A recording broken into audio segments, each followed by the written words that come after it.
Municipal సర్వతోముఖాభివృద్ధి తన లక్ష్యమని municipal chairperson Bandari Anusha Satish అన్నారు. పట్టణ ప్రజల సమస్యలు ఎప్పటికప్పుడు తెలుసుకుంటూ పరిష్కారానికి అందరి సహకారంతో కృషి చేస్తామని తెలిపారు. ప్రజలు కూడా పాలక వర్గానికి అన్ని విధాలా సహకరించాలని కోరారు.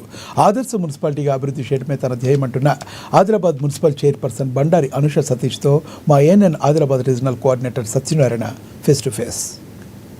ఆదిలాబాద్ మున్సిపల్ చైర్పర్సన్ గా ఇటీవలే బాధ్యతలు స్వీకరించినటువంటి మున్సిపల్ చైర్పర్సన్ బండారి అనుష సతీష్ ప్రస్తుతం మనం వారి కార్యాలయంలోని ఛాంబర్లో ఉన్నాం. పురపాలక చైర్పర్సన్ గా బాధ్యతలు స్వీకరించిన తర్వాత ఆ అభివృద్ధి కోసం ఎలాంటి చర్యలు తీసుకుంటారు, అలాగే వాళ్ళ యొక్క స్పందన ఏ విధంగా ఉంది, కుటుంబ నేపథ్యం ఏంటి, ఆ తర్వాత ఇంటి సహకారం ఏ విధంగా ఉంది, ఇవన్నీ ప్రశ్నలు మనం చైర్పర్సన్ గారి నోటి ద్వారానే ఆమె మాటల్లోనే విద్దాం. నమస్తే అండి. ఫస్ట్ ఆఫ్ ఆల్ మీకు కంగ్రాచులేషన్స్, ఎందుకంటే ఒక మంచి బాధ్యత గల పదవిలో మీరు కూర్చున్నారు. చెప్పండి, ఎట్లా అనిపిస్తుంది? అంటే మీరు ఊహించారా అంటే ఒక చైర్పర్సన్ అవుతానని, అలాగే ఇంత పెద్ద బాధ్యతలో కూర్చుంటారని, ఇంత పెద్ద బాధ్యతలు స్వీకరిస్తారని చెప్పేసి మీరు ఎప్పుడన్నా భావించారా, ఊహించారా? లేదండి, నేనైతే ఎప్పుడు అనుకోలేదు.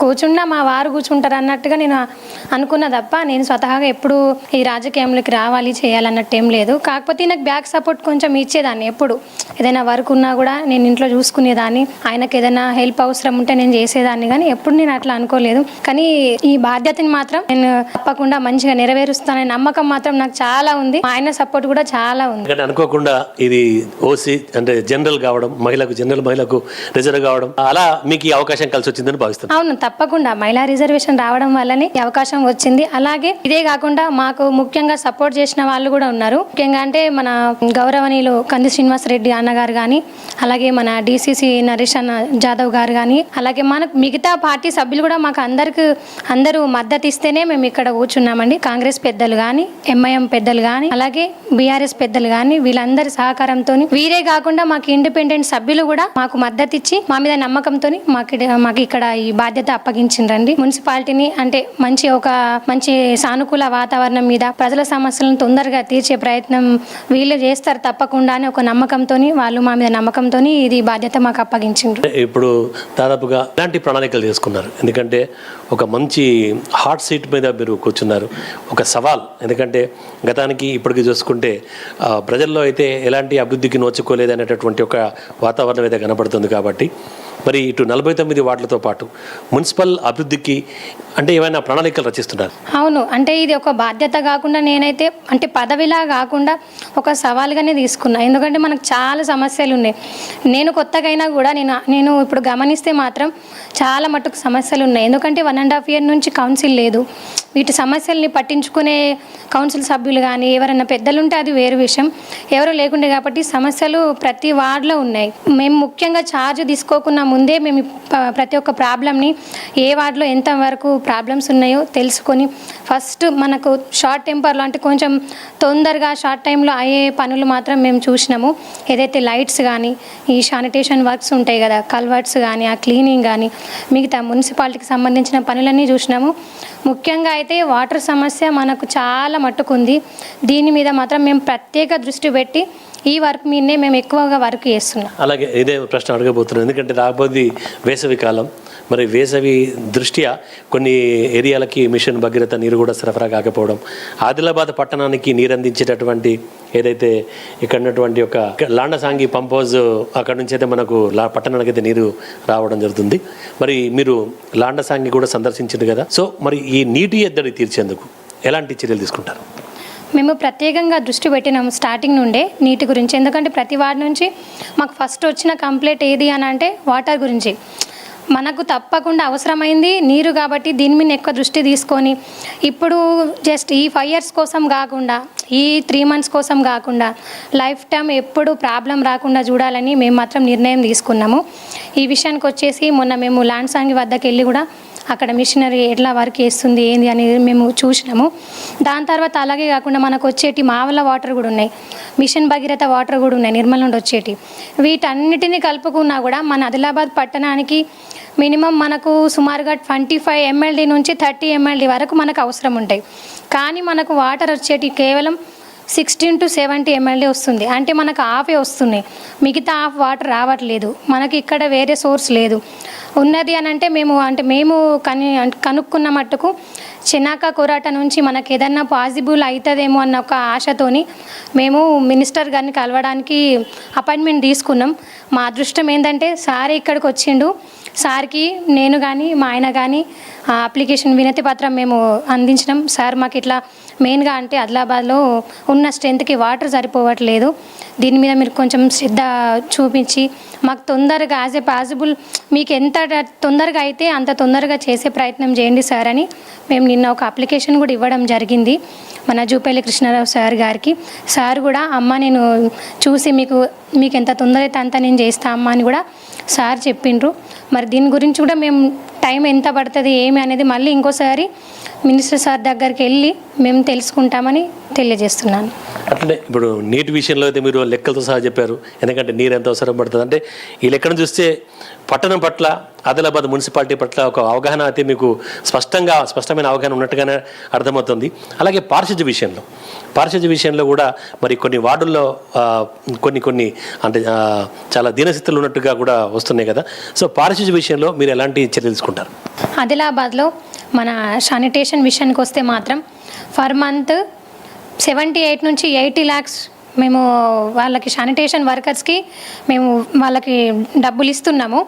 అయినా కూడా ఇప్పుడు ఏం జరుగుతుందంటే అందరూ వర్కర్స్ ఉన్నా కూడా ఆ శానిటేషన్ వర్కర్లు కూడా కొందరు ఈ వర్క్ చేయడానికి ఇష్టపడట్లేదు.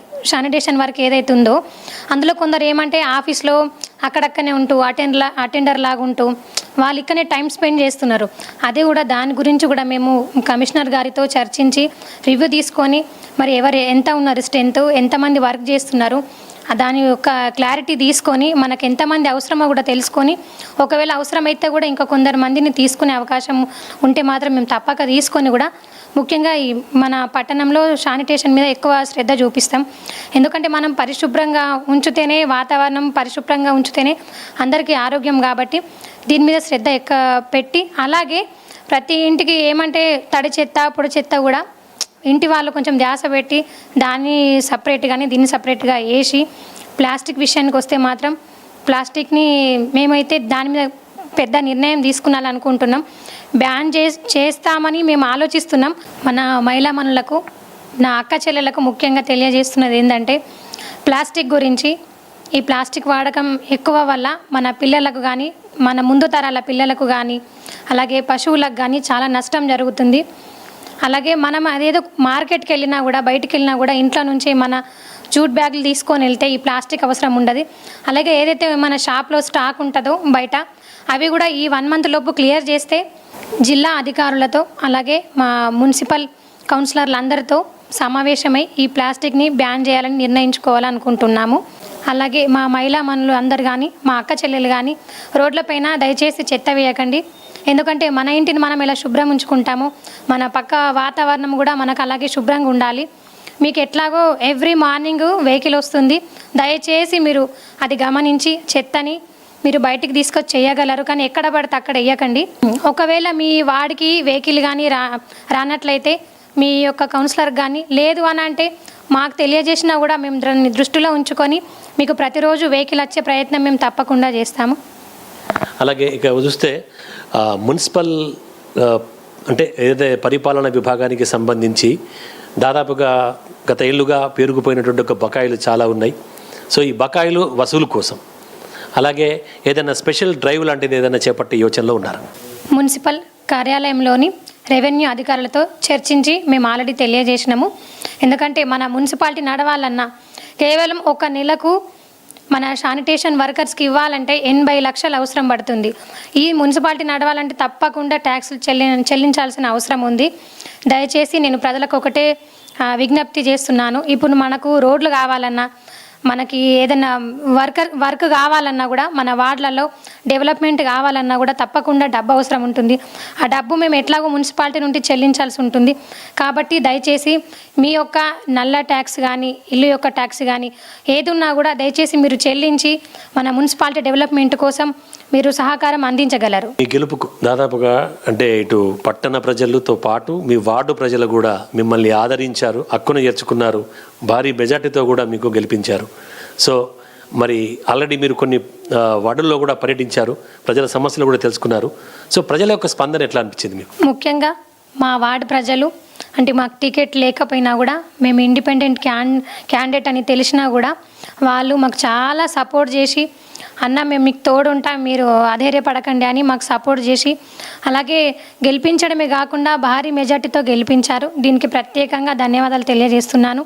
అలాగే ముఖ్యంగా మాకు గౌరవ పార్టీ ఇన్ఛార్జ్ అయిన కంది శ్రీనివాసరెడ్డి గారు అన్నయ్య చాలా సపోర్ట్ చేసిండు మాకు. మేము ఆశించకుండానే మమ్మల్ని లేదమ్మా మీరు చాలా మంచి క్యాండిడేట్ సతీష్ అన్నని నేను 2 years నుంచి చూసిన, ఆయన మన ఆదిలాబాద్ డెవలప్మెంట్ కోసం చాలా చేసిండు, ఇప్పుడు ఈ స్టేజ్లో ఉంటే మాత్రం ఇంకా బాధ్యతగా తీసుకొని చేస్తాడని నమ్మకంతో మాకు ఈ అవకాశం ఇచ్చిండు. అలాగే కందిసినతో పాటు మన డీసీసీ నరేష్ అన్న కానీ, మన కాంగ్రెస్ పార్టీ పెద్దలు కానీ, అలాగే మన బీఆర్ఎస్ పెద్దలు కానీ, అలాగే మరియు ఎంఐఎం పెద్దలు కానీ, మన ఇండిపెండెంట్ సభ్యులు కానీ ప్రతి ఒక్కరూ మాకు నమ్మకం ఉంచుకొని మాకు సపోర్ట్ చేసి మాకు ఈ బాధ్యత మీ అప్పగించిండ్రు. మా మీద నమ్మకంతో వీళ్ళందరికీ ధన్యవాదాలు తెలియజేస్తున్నాను. అలాగే ఒక ఇండిపెండెంట్ అయిన మమ్మల్ని సపోర్ట్ చేయాలంటే చాలా మటుకు చాలా శ్రమ పడాలి. మాకు అవేమి చేయకుండానే మాకు మన కందిసినన్న గారు వీళ్ళందరినీ ఒక తాటికి తీసుకొచ్చి మాకు సపోర్ట్ చేయించి మాకు ఈ ప్లేస్లో కూర్చోబెట్టిండు. దీనికి మేము అన్నకి చాలా రుణపడి ఉంటాము. ఇండిపెండెంట్ అయిన క్యాండిడేట్కి మన కందిసినన్న గారు కుర్చీలో కూర్చోబెట్టడమే కాకుండా పార్టీలో జాయిన్ చేయించడం కానీ, మినిస్టర్లతోని కల్పించడం కానీ, అలాగే మన రాష్ట్రంలో కూడా పార్టీ అధికారంలో ఉంది కాబట్టి ఏ పనైనా తొందరగా చేసే అవకాశం ఉంటుందని మేము ఈ నిర్ణయం తీసుకున్నాము. ముఖ్యంగా కందిసినన్న గారికి ప్రత్యేక ధన్యవాదాలు. ఇకపోతే మున్సిపల్ ఆస్తుల పరిరక్షణ ఇది కూడా ఒక పెద్ద సవాల్ లాంటిదే. ఎందుకంటే ఖాళీ జాగా ఎక్కడ ఉన్నా కూడా అక్కడ వాలిపోతున్నారు. మున్సిపల్ ఆస్తుల పరిరక్షణలో మరి ఎలాంటి చర్యలు తీసుకుంటారు? గతంలో మా మున్సిపాలిటీ స్థలాలు 10 సంవత్సరాల కింద చూసుకుంటే 43, 44 ఉండే, మళ్ళీ 5 సంవత్సరాల కింద చూసుకుంటే 23, 24 అయినాయి. ఇప్పుడు నా దృష్టికి వచ్చినాయి మాత్రం ఒక 14, 15 ఉన్నాయని తెలిసింది. ఇది ఏవైతే కబ్జాకు గురైనాయో వీటి మీద మేము ప్రత్యేక శ్రద్ధ వహించి మా కౌన్సిల్లో చర్చించి, అలాగే మా యొక్క కలెక్టర్ గారికి కానీ, అలాగే మా యొక్క పెద్దలు ఎవరైతే ఉన్నారో మన ఇన్ఛార్జ్ మినిస్టర్ గారితో చర్చించి ఈ సమస్యకు పరిష్కారం ఏదైతే ఉందో తెలియజేసుకొని మేము అవసరమైతే న్యాయపరంగా కూడా వెళ్ళి మా యొక్క మున్సిపాలిటీ యొక్క ప్రభుత్వ ఆస్తులు ఏవైతే ఉన్నాయో వాటిని తప్పకుండా మేము మళ్ళీ రిటర్న్ తీసుకొచ్చుకునే ప్రయత్నం చేస్తాం. ఏవైతే బోగస్ పట్టాలు తీసుకొచ్చుకొని వాళ్ళు స్థలాలు ఆక్రమించుకున్నారో ఈ ఆక్రమణల నుంచి మా మున్సిపాలిటీ యొక్క భూముల్ని మేము రిటర్న్ తీసుకొచ్చే ప్రయత్నం తప్పకుండా చేస్తాం. అలాగే మీరు ఎందుకంటే ఇప్పుడు ఒక మహిళగా బాధ్యతలు తీసుకున్నారు, ఎందుకంటే ఇక్కడ ఆఫీస్ బాధ్యతలు, ఇంటి బాధ్యతలు తీసుకోవాలంటే ఖచ్చితంగా కుటుంబ సహకారం అయితే ఉండాల్సి వస్తుంది. కాబట్టి ఈ పదవికి మీకు కొత్త అయినప్పటికీ కూడా మరి ఇంత చక్కగా మీరు పట్టణం మీద అవగాహన పెంచుకోవడానికి మీ కుటుంబ సహకారం, ప్రత్యేకించి మీ భర్త సహకారం ఎలా ఉంటుంది? మా భర్త అంటే అందరికీ తెలుసు ఆదిలాబాద్లో ఆయన ఏ విధంగా వర్క్ చేస్తాడో. ప్రత్యేకంగా నేను చెప్పకుండానే ప్రతి ఒక్కరికి తెలిసిపోతుంది. బండారు సతీష్ అంటే అన్న ఇట్లా వర్క్ చేస్తాడు, చెప్పగానే వస్తాడు, చిన్నపిల్లడు పిలిచిన వస్తాడు అని. ఆయన 15 years కష్టపడ్డ ప్రతిఫలం ఇప్పుడు దొరికిందని నేను భావిస్తున్నాను. ఇది నా శ్రమ అని నేను అనుకోను. ఆయనకు నేను ఏదో తోడైనా కానీ మిగతా శ్రమ నా బ్యాగ్ మొత్తం ఆయననే ఉండి నడిపించిండు. నేను ఎక్కడైనా నేను కొంచెం అధైర్యపడ్డా, లేదు అనుష నువ్వు సాధిస్తావు, ఇది నువ్వు చేయగలుగుతావు, నీ మీద నాకు నమ్మకం ఉంది అని గట్టిగా నన్ను నమ్మి నా కోసం నిలబడి నన్ను ఈ స్థాయికి తీసుకొచ్చిండు.